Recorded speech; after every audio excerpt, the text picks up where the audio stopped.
জ্ঞান হইলে অর্জুন মাটির শিব গড়িয়া ফুলের মালা দিয়া তাহার পূজা করিতে বসিলেন। সেই ফুলের মালা অর্জুনের গড়া শিবে না পড়িয়া একেবারে সেই কিরাতের মাথায় গিয়া উপস্থিত। তাহা দেখিয়া অর্জুনও তাড়াতাড়ি তাহার পায়ে গিয়া পড়িলেন, কারণ তখন আর তাহার বুঝিতে বাকি রহিল না যে এ বেদ নয়, স্বয়ং শিব। অর্জুন বলিলেন, প্রভু, না জানিয়া যুদ্ধ করিয়াছি, অপরাধ ক্ষমা করুন। মহাদেব বলিলেন, অর্জুন, আমি বড়ই সন্তুষ্ট হইয়াছি। এই লও তোমার গান্ডীব, তোমার তুলো আবার অক্ষয় হইল। তুমি যথার্থ বীর পুরুষ, এখন বর লও। অর্জুন বলিলেন, দয়া করিয়া আমাকে আপনার পাশুপত নামক অস্ত্র দান করুন। তখনই মহাদেব তাহাকে সেই অস্ত্র দিয়া তাহা ছাড়িবার এবং থামাইবার মন্ত্র শিখাইয়া দিলেন। সেই ভয়ঙ্কর অস্ত্রের তেজে তখন ভূমিকম্প আর বজ্রপাতের মতো শব্দ হইয়াছিল। অর্জুনকে অস্ত্র দিয়া মহাদেব চলিয়া গেলে পর বরুণ, কুবের, যম আর ইন্দ্রও সেখানে আসিয়া তাহাকে নানা রূপ অস্ত্র দিলেন। যমের দণ্ড, বরুণের পাশ প্রভৃতি অতি আশ্চর্য এবং ভয়ঙ্কর অস্ত্র। এ অস্ত্র সকল তো অর্জুন পাইলেনি। তারপর স্বর্গে গিয়া ইন্দ্রের এবং দেবতাদিগের নিকটে কত আদর, কত মান্য, কত শিক্ষা পাইলেন, তাহা লিখিয়া শেষ করা যায় না। ইন্দ্রের নিকটে যে সকল আশ্চর্য অস্ত্র পাইয়াছিলেন, তাহার দ্বারা অর্জুন নিবাত কবচ নামক দৈত্যদিগকে বধ করেন। তাহাতে দেবতাদের অনেক উপকার হয়। ইহা ছাড়া চিত্রসেন নামক গন্ধর্বের নিকট শিক্ষা করিয়া তিনি সঙ্গীত বিদ্যায় অসাধারণ পণ্ডিত হইয়াছিলেন। আর ইহাতে তাহার কত উপকার হইয়াছিল তাহা শীঘ্রই দেখিতে পাইবে। এই রূপে স্বর্গে তাহার 5 বৎসর পরম সুখে কাটিয়া যায়। এদিকে কামুক বনে পাণ্ডবেরা অর্জুনের কথা ভাবিতে ভাবিতে নিতান্ত দুঃখিত ভাবে দিন কাটাইতেছেন। তিনি কোথায় কিভাবে আছেন, কতদিনে ফিরিবেন, কিছুই তাহাদের জানা নাই। সুতরাং দুঃখ হইবারই কথা। মাঝে মাঝে কোনো ধার্মিক মুনি ঋষি আসিলে তাহার সহিত কথাবার্তায় কয়েকদিন তাহাদের মন একটু ভালো থাকে। একবার বৃহদস্য মুনি আসিয়া তাহাদের নিকট কিছুদিন রহিলেন। তিনি আশ্চর্য রকম পাশা খেলা জানিতেন। এই সুযোগে তাহার নিকট খুব ভালো করিয়া সেই খেলা শিখিয়া লওয়ায় যুধিষ্ঠিরের অনেক উপকার হইল। ইহার কিছুদিন পরে লোমশ মুনি স্বর্গ হইতে অর্জুনের সংবাদ লইয়া কামক বনে আসেন। তাহার নিকটে সকল কথা শুনিয়া অর্জুনের সম্বন্ধে পাণ্ডবদের ভয় দূর হইল। লোমশ বলিলেন যে অর্জুন পাণ্ডবদিগকে নানারূপ তীর্থ দেখিয়া বেড়াইতে বলিয়াছেন। সুতরাং তাহারা লোমশ মুনির সঙ্গেই তীর্থ ভ্রমণে বাহির হইলেন। ভারতবর্ষের প্রায় কোনো তীর্থই তাহারা দেখিতে বাকি রাখিলেন না। প্রভাস নামক তীর্থে কৃষ্ণ, বলরাম প্রভৃতির সহিত তাহাদের দেখা হইল। সেই সময়ে যদুবংশের সকলে পাণ্ডবদিগের দুঃখে নিতান্ত দুঃখিত হইয়া প্রতিজ্ঞা করিলেন যে যত শীঘ্র পারেন তাহারা কৌরবদিগকে মারিয়া পাণ্ডবদিগকে রাজা করিবেন। তাহারা তখনই যুদ্ধ আরম্ভ করিতে প্রস্তুত ছিলেন। কৃষ্ণ অনেক বলিয়া কহিয়া তাহাদিগকে থামাইয়া রাখিলেন, কারণ পাণ্ডবেরা নিজের কথা মতো বনবাস শেষ না করিয়া কিছুতেই রাজ্য লইতে সম্মত হইতেন না। এই রূপে তীর্থ দেখিতে দেখিতে ক্রমে তাহারা কৈলাস পর্বতের নিকটে আসিয়া উপস্থিত হইলেন। এ সকল স্থান অতি ভয়ানক। একে তো পর্বতের উপর দিয়া চলাই খুব কঠিন, তাহাতে আবার রক্ষ রাক্ষসেরা ক্রমাগত সেখানে পাহারা দেয়। সুতরাং ভয়ের কথাই বটে। এ সময়ে ভীম সকলকে সাহস দিয়া বলিলেন, ভয় কি, চলিতে না পারিলে আমি পিঠে করিয়া লইব। পাণ্ডবেরা গন্ধমাদন পর্বতে উঠিবা মাত্র ভয়ানক ঝড় উপস্থিত হইল।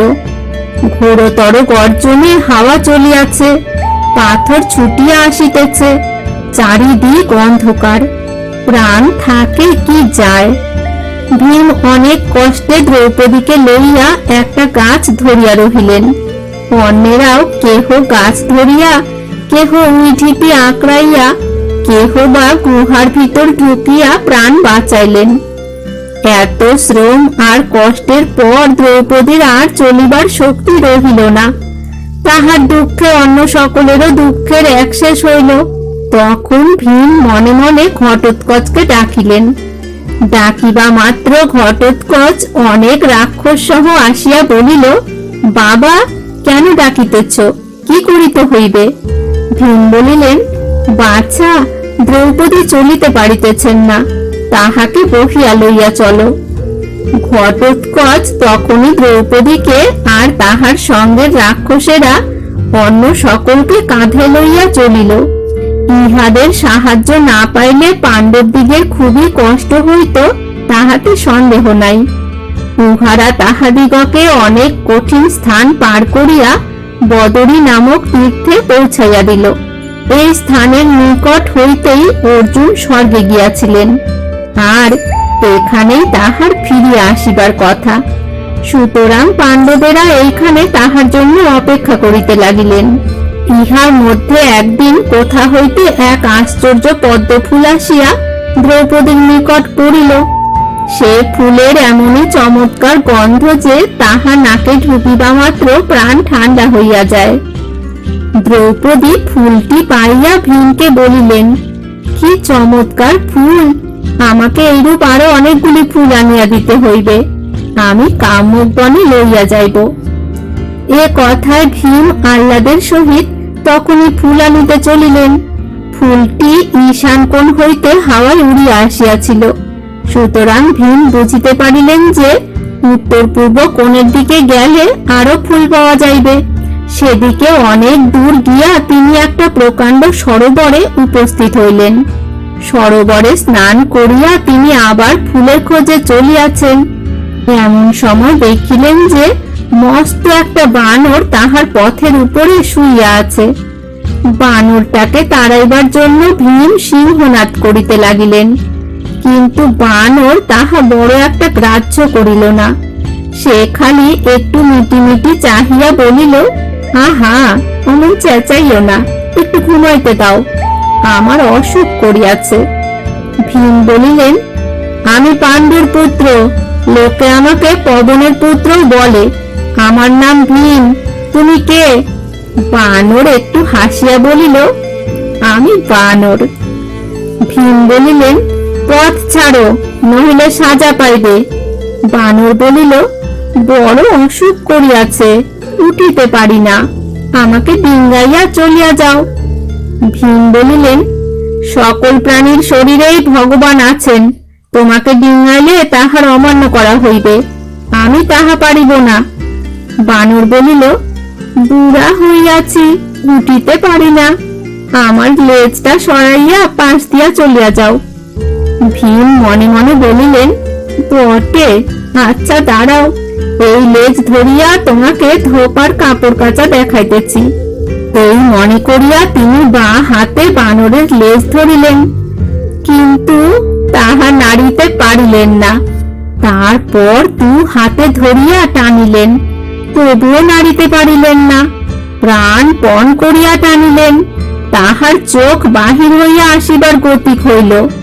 ভ্রু আর কপাল ভয়ানক কোঁচকাইয়া গেল, মুখ কালো হইয়া উঠিল, গা দিয়া ঘাম ঝরিতে লাগিল, তবুও লেজ নড়িল না। তখন তিনি নিতান্ত লজ্জিত হইয়া জোর হাতে বলিলেন, মহাশয়, আমার অপরাধ হইয়াছে, আমাকে ক্ষমা করুন, আপনি কে? বানর বলিল, আমি পবনের পুত্র, আমার নাম হনুমান। তখন ভীম তাড়াতাড়ি হনুমানের পায়ের ধুলা লইতে পারিলে বাঁচেন। হনুমান বড় ভাই, ভীম ছোট ভাই, কাজেই দুজনে দুজনকে দেখিয়া যার পর নাই আনন্দিত হইলেন। ভীম বলিলেন, দাদা, শুনিয়াছি সমুদ্র পার হইবার সময় আপনার বড় ভয়ঙ্কর চেহারা হইয়াছিল। সেই চেহারাটি আমি একবার দেখিতে চাই। হনুমান বলিলেন, ভাই, ও চেহারা দেখিয়া কাজ নাই, তুমি ভয় পাইবে। কিন্তু ভীম ছাড়িবেন কেন? তাহার যে বীর বলিয়া বেশ একটু অহংকার আছে। কাজেই শেষটা হনুমানকে সেই চেহারা দেখাইতে হইল। কি ভয়ঙ্কর বিশাল চেহারা! কোথায় বা তাহার মাথা, কোথায় বা তাহার লেজ? সে শরীর বন ছাড়াইয়া, পর্বত ছাড়াইয়া আকাশ পর্যন্ত ঢাকিয়া ফেলিল। জ্বলন্ত সোনার মতো তাহার তেজে ভীমের চক্ষু আপনা হইতেই বুজিয়া আসিল। তাহা দেখিয়া হনুমান বলিলেন, আর কাজ নাই, তাহা হইলে ভয় পাইবে। ভীম বলিলেন, সত্যি দাদা, আমি আর তাকাইতে পারিতেছি না, এখন ওটাকে গুটাইয়া লউন। তখন হনুমান তাহার শরীর ছোট করিয়া ভীমের সহিত কোলাকুলি করিলেন। তারপর বলিলেন, ভাই, ঘরে যাও, দরকার হইলে আমাকে ডাকিও, আমি উপস্থিত হইব। যুদ্ধের সময় তুমি সিংহনাদ করিলে আমি তাহা বাড়াইয়া দিব, আর অর্জুনের রথের চূড়ায় বসিয়া এমন চিৎকার করিব যে তাহাতেই শত্রু আধমরা হইয়া যাইবে। হনুমান ভীমকে এই কথা বলিয়া আর তাহাকে পদ্মফুলের সন্ধান বলিয়া দিয়া সেখান হইতে চলিয়া গেলেন।